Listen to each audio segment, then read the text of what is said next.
The kids are not all right. The kids are not all right. I've been saying that for a couple of months now, and now I have the evidence to back it up. So I want you to check this out. This is a brand new polling. It's out of Yale University. What does it say? It says there's a sharp divide emerging within Gen Z voters, folks between the ages of 22 and 29 years old. They are D plus 6, which is like Democrats plus 6, right? But the youngest, the folks between 18 and 21, they are R plus 12.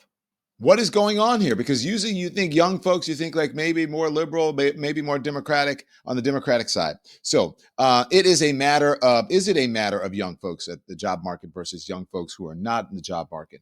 Is it a matter of TikTok rotting young Americans' brains? Is it a combination?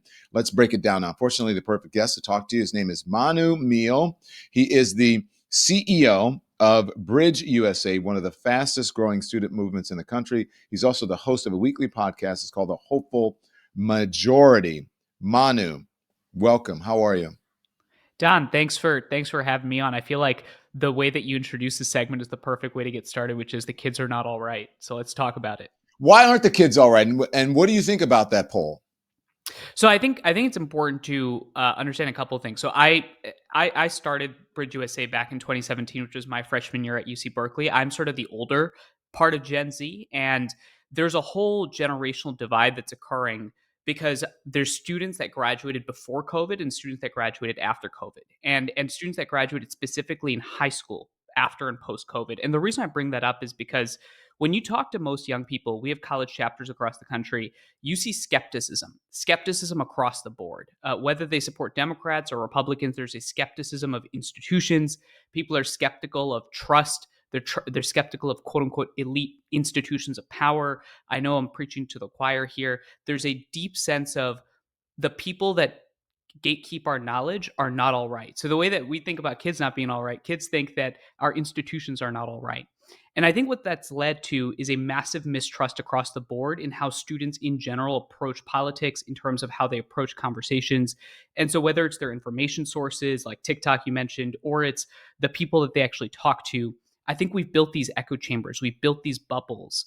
And the key here, and I'll end with this, is that I think most students in the country, most young people in the country, whether they support Republicans or Democrats, believe in actually open-minded conversation. They're craving connection. Loneliness is an epidemic in this country.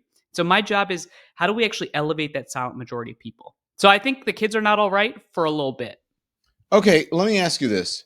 First of all, you mentioned COVID. You said post-COVID, right? Pre-COVID and post-COVID. Why does COVID make a difference? Why is that a dividing line? Was it that people were stuck in their homes? What is it? Yeah, it's a great question. So it's something that we actually ask a lot of our chapter leaders. So when we started Bridge versus where we are now, we have students that are now they graduated again post COVID, and so when they have these dialogues, one of the things that comes up in these bridging conversations is that for students that graduated after COVID, a lot of their school experience, a lot of their friendships was dictated by lockdowns. A lot of their friendships and their lived experience was dictated by how they consume media. Everyone was in their homes, in their silos. And as you said, all they had to do was do TikTok, listen to Snapchat messages, and basically go to bed. And that caused, I think, a certain sense of siloing. The people like me that graduated before COVID, I only lost 1 year of college. That was my senior year and second semester. I got most of the human experience out of the way, and I got it at a pivotal time. And so I think that developmentally affects, I think, the way in which people approach our politics. The other thing I'll say on this is just that skepticism of institutions, I think, causes people to fundamentally lean towards populist left or populist right Democrats and Republicans. And I think we have to create opportunities for people to be able to explore their suspicions. It's interesting to me because people are so COVID was such a flashpoint in our society, and it's just for me talking to younger people, especially going on podcasts and speaking to younger people. As someone who's a little bit older, I am surprised that COVID played such a pivotal role in their development and even in the future, right? Because it's the future now, away from COVID. And I wonder if it is just because of a lack of wisdom that there are going to be many challenges that come ahead. I just find that extremely fascinating and extremely interesting, because I think maybe the older you are, the more you've gone through and you realize that, okay, this was a chapter. It was awful. It was a once in a, generation or a couple generations epidemic or pandemic, but I did not expect it to play such a pivotal role in young people's lives. Yeah, I frankly, I remember when COVID just started, we thought it would be over by April. I was at a college dorm room party, and I was frankly hanging out with BridgeUSA students at UC Berkeley, and we were like, this is going to be done. No one, I think, anticipated the impact of it. I think there Right. is a question of whether or not if COVID had not happened, would you see the same result in that poll? And Right. I'll actually present that when I just want to explore that for a quick second, because when we started BridgeUSA and we started having these conversations, my thesis and view was that there's actually a lot more conservatives that are younger than people think. There's a lot more ideological diversity in our generation than people give credit for, because the loudest voices, I think, represent the entire generation, right? Yep. And this is the case generationally. And so part of my thinking in our work is, how do you actually inject some nuance into the conversation? How do you give air to people to be able to express their views? You go to a conservative campus, where BridgeUSA is a chapter, you'll have a lot of liberal students in that chapter. You go to a liberal school, you'll have a lot of conservative students on that campus going to that chapter, because I think people are craving connection. They're craving a space for them to be able to echo their views. And that's irrespective of COVID. I think that's Can I, just a can I ask you something? I hate to cut you off. You said yeah, yeah. people are craving, right? You said attention, or what did you say? They're craving Connection. what? Connection. Connection. What is it? Why? Because you mentioned loneliness. You said there's a loneliness epidemic. Why are folks so lonely? You're on a college campus. You're around a bunch of people. That's when I had the biggest connection with people, is when Mhm. I was in college. It was too many people. I wanted to be alone. Yeah, I mean, I hear you on that, and yet when you talk to people on a college campus, you feel the sense of, we're walking on eggshells. We're afraid to sort of say what's on our mind, and this is not just a college campus thing, Don. It's a civilization thing. 100%, I agree with you, because I speak to a lot of college kids, and I had this epiphany over the summer. They educated me that the folks who were college students were afraid to share their views on campus, because they were afraid it would affect their grades, or they would get Mhm. canceled, or that maybe whoever they were expressing their views to would not be in line with those views. And it was very sensitive. When for us older folks, when we were in college, everyone had their views. Everyone was like, yeah, this is how I feel, this is how I feel, this is how I feel. And then we still went out and had beers together, even if we Mhm. disagreed on things. Yeah, That I mean, you all had beers together after you disagreed on stuff. What happens now is most students are sitting there, and they'll all be is saying that, hey, I'm nervous to say what's on my mind. But here's the secret: everyone is nervous. And so when mm, everyone is nervous, right, it's like, can you actually create a space where people can show up and engage and actually listen and have those conversations? So the and that's what secret you're is that doing. you're not alone. Yeah. And that's what you're doing, right? I didn't mean to cut you off, but you said the secret is that you're not alone. And this is what you're trying to accomplish, right? Yeah, I mean, when we started Bridge USA, at Berkeley and college chapters across the country, when we had those protests, because a speaker came to campus named Milo Yiannopoulos, and you had massive violence and you had massive upheaval. And by the way, I was a pre-med student. I had no interest in politics or democracy or any of this stuff. I showed up, and those protests sort of changed the way in which I approached the next few years, because of just how insane it was to me that people across the political spectrum felt so convicted, and they felt so much distrust with each other that they were going to leave class and get out there and challenge each other physically. And I bring this up because I had a hypothesis with some of my friends at that time, which was that the loudest voices that are dominating this conversation right now do not represent the majority of students. And this goes exactly to our point, is that how do we elevate nuance? How do we privilege it? How do we elevate it above outrage? Because there's this outrage industrial complex right now, I think, that prioritizes craziness. And I think shows like yours are key, because we can actually be able to have these conversations and students listen and engage, and they say, okay, there are people that can actually represent sane concepts and thoughts. So where does this mistrust come from? Man, I don't want to be the arbiter of human mistrust across the board, but here's my hypothesis. And actually, you saw this actually with the tragic arson attack on the governor's mansion. There's this growing enmity and increase in political violence happening across the country. And my view on this is that I think mistrust comes because we fundamentally misunderstand each other's intentions. I think that there's a deep sense that the people that you disagree with, at least this was the case with me, the people that we disagree with are fundamentally at odds with what we care about. And there might be some truth to that. We've always been divided. That's not new. I think what's new today is that there's this trend of affective polarization where the people that we sit across from are fundamentally our enemies. And I think that mistrust is tragic because you have conversations with people between, let's say, New York City and Trenton, New Jersey. You take that drive and you meet people in between, you meet people in the urban centers. They've not connected. And the only way we form tropes of each other is through the media and through our echo chambers. And I think that's really challenging right now. So let me play devil's advocate here, because I know people Please. are sitting around thinking, well, look, and I'll just speak for myself. Let me speak for myself. When I was growing up, it was sort of the end of the Vietnam War, and there was still the civil rights movement had happened maybe a couple years before, and people would actively call each other the N word, and neighborhoods were segregated. And I went to a school that was 90%, 99% African American because of a lot of those things. And just, on and on and on. You couldn't come out if you were gay, all kinds of things.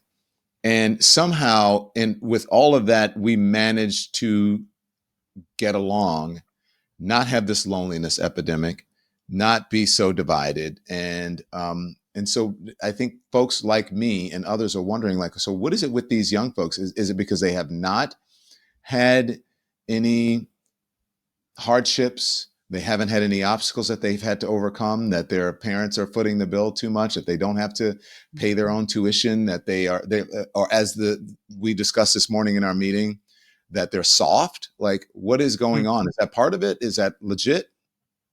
Honestly, the questions you just asked me are the questions my mom asks me all the time. She's like, I raised you You're with calling me a boomer, but that's okay. no, Technically, no, I'm not. no. It's no, no, no, no. That's actually there's some wisdom in age. Hey, there's some wisdom, and there's a lot of experience. My mom literally, like yesterday, Don, we were having this conversation. She's like, I I came from India, had you in the United States, December of '98. I grinded my butt Her off. life was not easy. She worked her ass off, right? Yes, she Yeah. worked her ass off, and she's like, "You show up here, and you've got your." She's like, "What's going on? What's the problem?" You guys And have every advantage. That's what. Okay, so let me tell you, you guys have every advantage. It's like, why are you lonely? You have like, you can just pick this up and say, "Hey, come hang." There are these apps where you can yeah, hook up. You're like, "Hey, oh, someone is within 300 feet of me and they want to hook up," or uh you're huh. on Tinder and it's like, "Oh, you're in the area. Let's meet for coffee." So I don't get it, but I want Well, to know. I want uh to know. huh. Well, I think it's a whole separate conversation whether or not dating Go apps on. are good for society. I'll just say that I think people might be 300 feet around you, but I think like oftentimes those connections are incredibly fake, and people are like they honestly feel shitty afterwards. So That's I don't know. true. I don't want to speak for Tinder, No, I think you're right. I but think it's better to meet people the old-fashioned way, right? It's just like by that meeting. yes. Go Yes, on. though I don't know if I'm the best arbiter of that because I'm still single, so I don't know if I'm succeeding on that front. But I will say that as it leads to conversation and dialogue right now in our generation, that loneliness epidemic actually that the Surgeon General put out in 2023 that actually correlates to every generation. That wasn't specifically focused on young people. That there's a loneliness crisis, I think, across the country. And so, one of the things I ask myself honestly, and I'm curious, I don't know if you have thoughts on this, is that while we are connected, are we really connected? Are the quality of those connections authentic? And I genuinely pose that as a curiosity because I've only grown up in this age of social media, and so I think in some ways we live in an illusion. I'm curious if that at all resonates. Yeah, it does resonate with me. And again, I hope you finished your thought too about your mom and how she worked hard. And so she doesn't understand.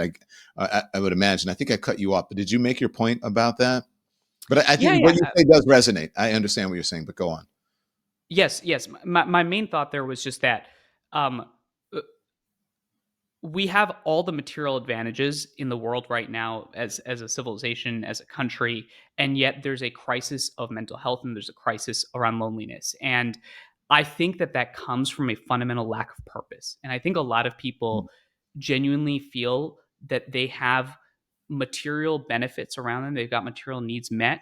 But I think a lot of people just wonder, what's the point? What's the bigger purpose? And I think when you live at this moment of extreme disruption, you put up that Yale poll earlier, take someone my age. I was born right before 9/11. I went to middle school during the financial crisis. I graduated high school in 2016. The first election I knew ever was Trump Hillary. I then graduated college in 2020. It saw COVID, January 6th, and now we've got tariffs, I guess. And so there's this constant disruption. So I think a lot of people are just asking, do they have agency in this world? Can they affect progress and change? And I'm here to say yes. Yes, Hmm. you do. It's just about getting out there and having those conversations, listening, engaging, give people the chance to be better. Why then are you so suspicious? You meaning that your generation so suspicious of other people and that other people are the enemy? What did the generation before you teach you that? Is it the media? Is it social media? Is it you know some folks are there's a result of two. There's a massive drop in literacy. Okay, attention spans, cognitive reasoning among young Americans. And is that because of the pandemic? Is it because of social media? Is it because of what? When you have, the information, everything you need is within a phone, right? Within the just a touch of a button.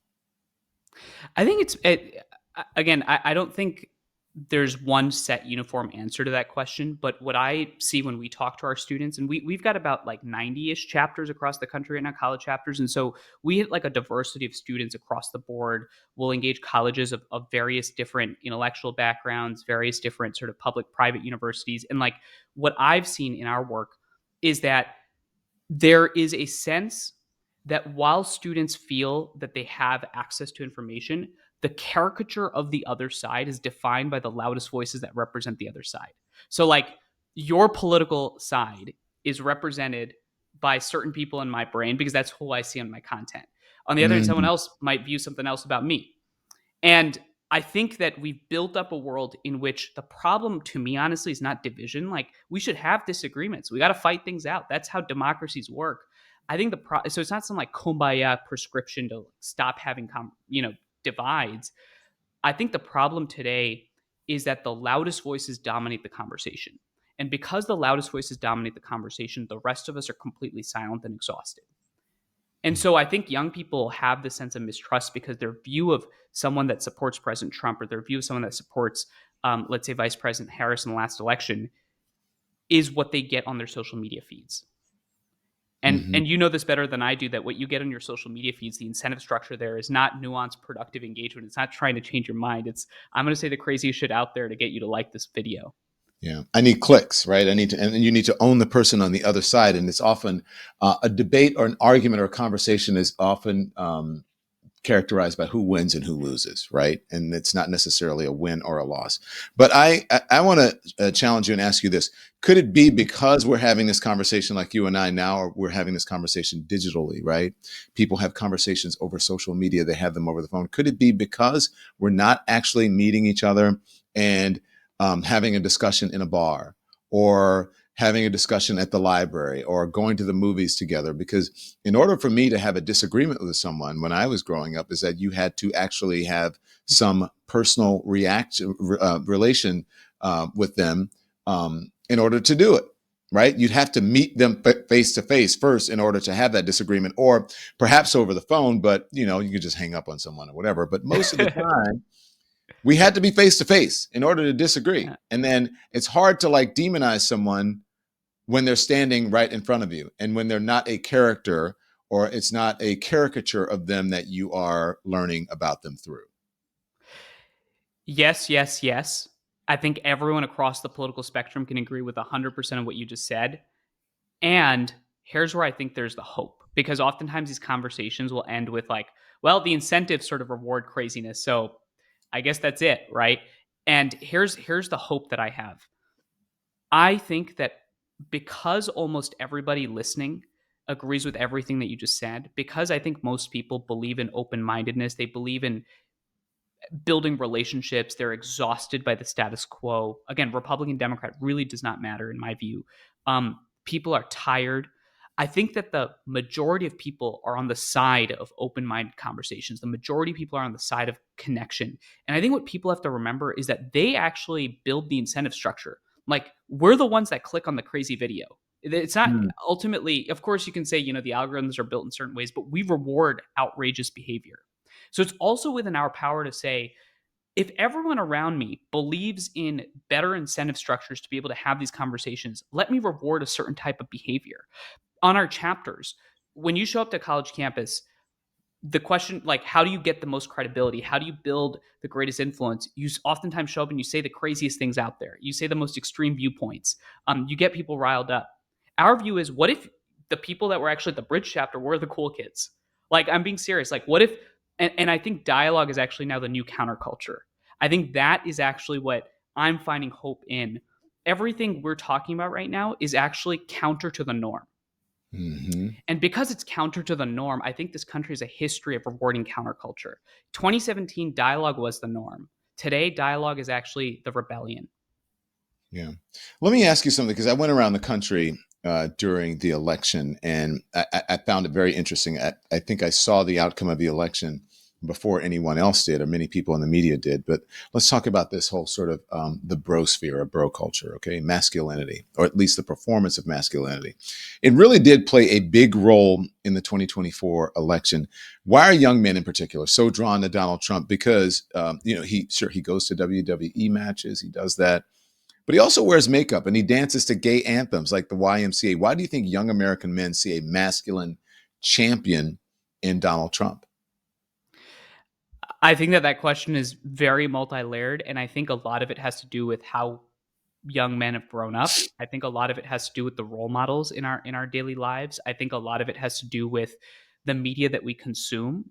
Um, I think one of the challenges of this moment is that everything is seen as reactionary. So if a young man says, I'm struggling right now, oftentimes it's met with, you can't struggle. You come from a certain viewpoint, you come from a certain sense of privilege. I think these are actually the It's what politics your that mom and I say. You have every advantage, and yeah, we're knuckleheads. But go on, we no, can't. no, no, no. You're not. It. I'm right now in my parents' home right now, so I got to tread carefully on what I can say. And I don't think I can say my mom's a knucklehead. In fact, she's the reason why I've done everything I've done to this point. I'll just say that I think when it comes to the brosphere and when it comes to these echo chambers, I think this brosphere thing is honestly reflective of multiple echo chambers. There's many different spheres that are emerging of people that are like-minded, that are joining their own specific groups. And then honestly, you have a cycle of externalizing problems. You have a cycle of compounding on each other. And I think what happens is that we build these echo chambers that then just drive radicalization. And Mm, this is not just I think, a young man problem. I think there's a problem across groups, mm, political groups, tribal groups, identity groups, and I think we have to start breaking down those barriers. yeah, but there is this sort of odd attraction for young men, especially college age, that I found for Donald Trump. It's almost weird. I hate to say this, but an eroticism around him. And I don't know if it's a backlash to all of the things that you said that happened during COVID, right? They don't trust institutions. They see him as a sort of a populist and he's beyond institutions, or maybe it's just that he doesn't give a fuck. I don't know. Well, I think it's important to say that um, I work with students across the country that support Trump. I work with students across the country that support Democrats. Um, I believe that we as individuals exist different from the people in power. I think that we should not let our views of the people in power dictate how we treat each other as human Mm, beings. I think that's honestly a big reason why we are where we are today.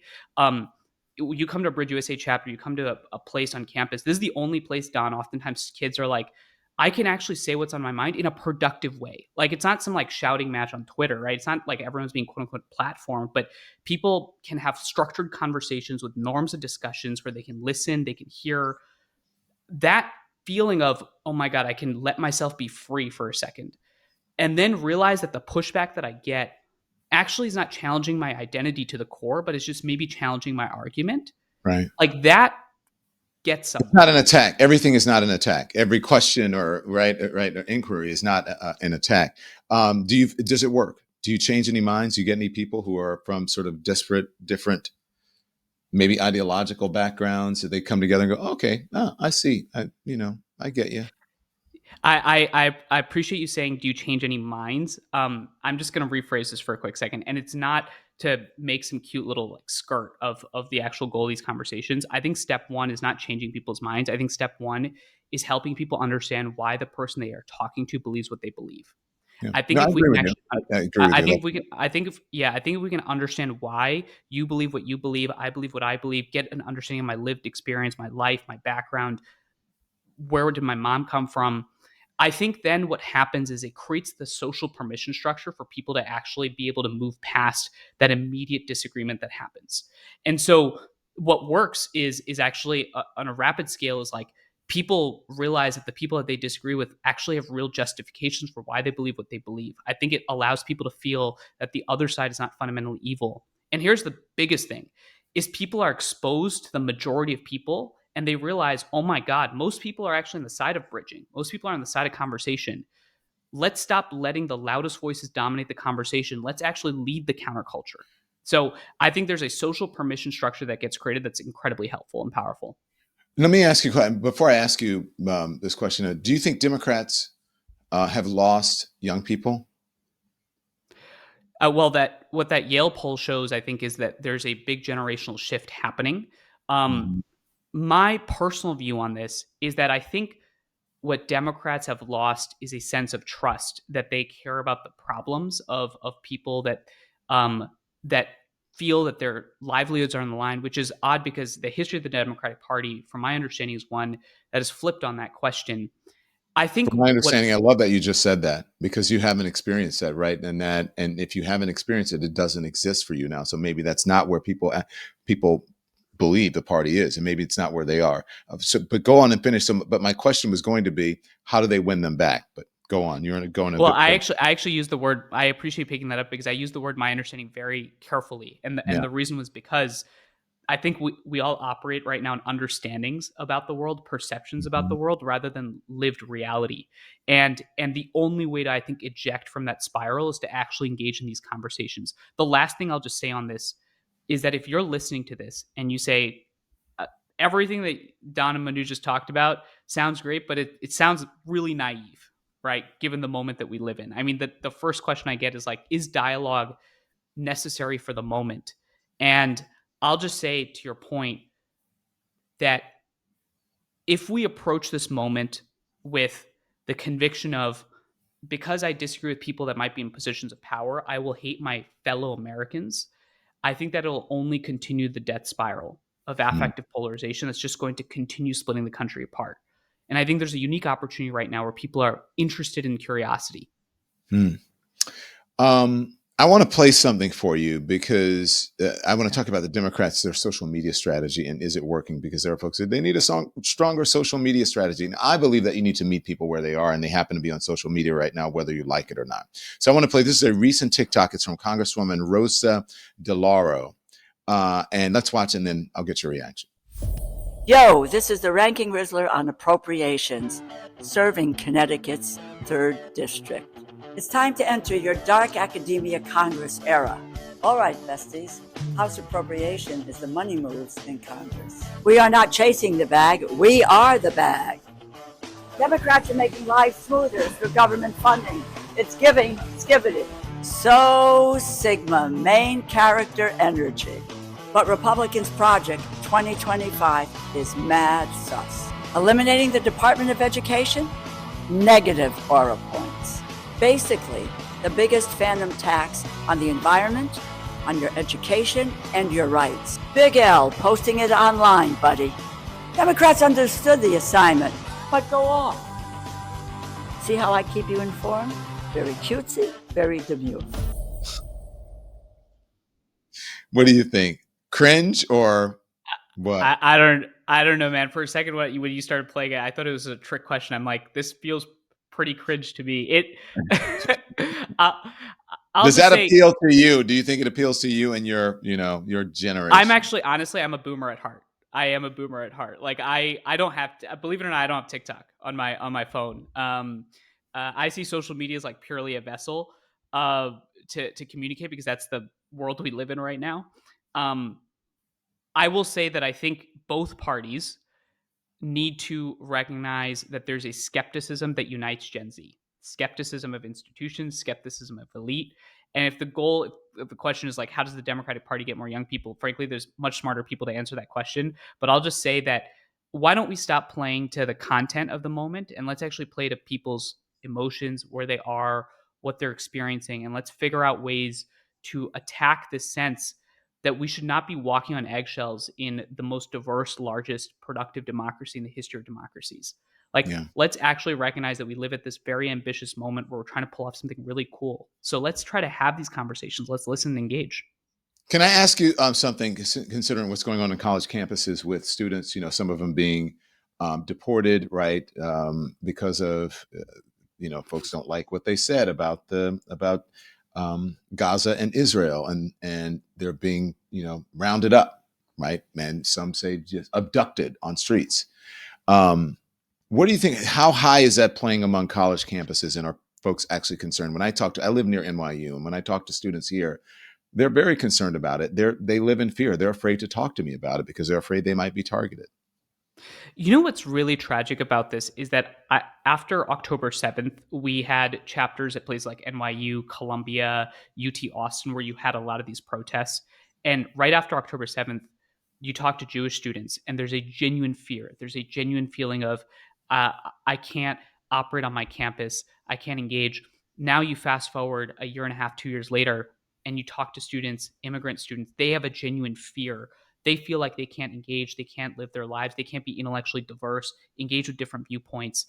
Here's my view on this, is that irrespective of the moment we're in, we cannot continue on with a world in which we enable cultures, we enable conversations, we enable a value system where we push down the alternative views, where we push down views that we disagree with, where we push down views that feel fundamentally anathema to us. Because if we can't have conversations, and we can't do that at this time on a college campus, for God's sake, of all places, where else are we going to be able to do that?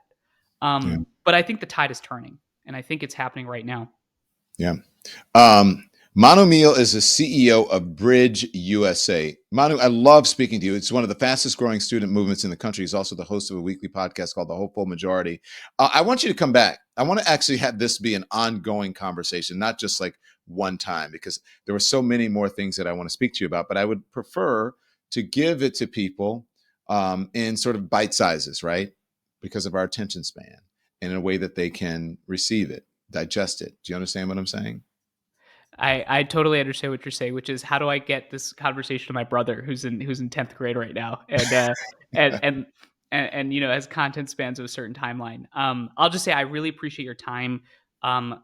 One thing I'll say is that it means a lot to be able to come to different places along the political spectrum to speak with different folks. And honestly, these conversations always give me hope, because I can actually go out there to our students and say, the people that you look up to are passionate about dialogue and listening engagement.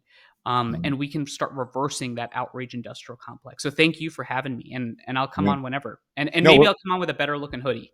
No, I like the hoodie. I mean, look, it's I like the promotion there. That was pretty slick. I'm learning. Thank you, Manu Meel. I'll see you soon, okay? Thank you, sir.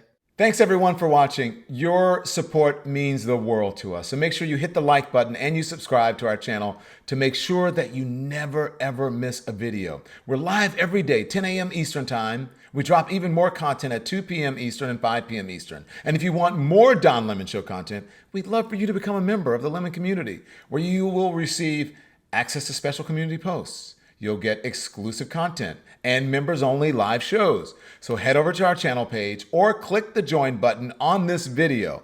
Again, thank you for watching. We appreciate your love and your support, and we will see you next time.